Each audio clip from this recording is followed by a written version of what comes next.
Hello కొడుక. ఒకసారి ఇంటికి రావానే అమ్మ, నీతో మాట్లాడాలి. సరే బిడ్డ వస్తానా. అమ్మా అన్న నాన్న ఫోన్ చేసింది.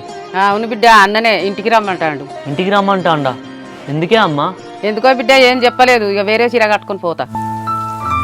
మా అన్న మా అమ్మను ఫోన్ చేసి ఇంటికి రమ్మన్నాడు. ఎందుకు? నా 3 లక్షల విషయం గురించి తెలిసిందా ఏంది? అత్తమ్మ బాగేనా? బాగే కోడలా. అత్తమ్మ మొన్న 5 లక్షలు వచ్చినాయి కదా, 3 లక్షలు సాగర్కి ఇచ్చినాం. ఇంకా 2 లక్షలు చెల్లె బంగారం వేయడానికి నాన్నకి ఇద్దాం అనుకుంటాను. సరే కోడలా, మంచిదే కదా. సాగర్కి ఇచ్చిన 3 లక్షలలో 50,000 మాయే కదా అత్తమ్మ. ఇప్పుడు ఎట్లా సాగర్ బండి కొంటలేడు, ఆ 50,000 ఇస్తే హనీ ఫీజు కడతాం. సరే కోడలా, సాగర్కు చెప్పి ఆ 50,000 మీకు ఇవ్వంట. అమ్మ, తమ్ముడు మళ్ళీ పైసలు ఇచ్చి అడుగుతానని చెప్పేసి ఏమైనా అనుకోగాలని వాడిపైతే బండి కొంటలేడు కదా. ఒకవేళ మనకి అవసరం ఉంటే చెప్పు, మళ్ళీ మేము ఇస్తాం. సరే బిడ్డ, తమ్ముడు పైసలు అకౌంట్లో వేసుకున్నాడు, నీ ఫోన్లోకి కొట్టువంట. తమ్మునికి చెప్పి నాకు ఫోన్ పే చేయి సాయంత్రం వరకు. నేను రేపు పొద్దుగాల పోయి హనీ స్కూల్ ఫీజు కట్టేస్తా. సరే కొడుక.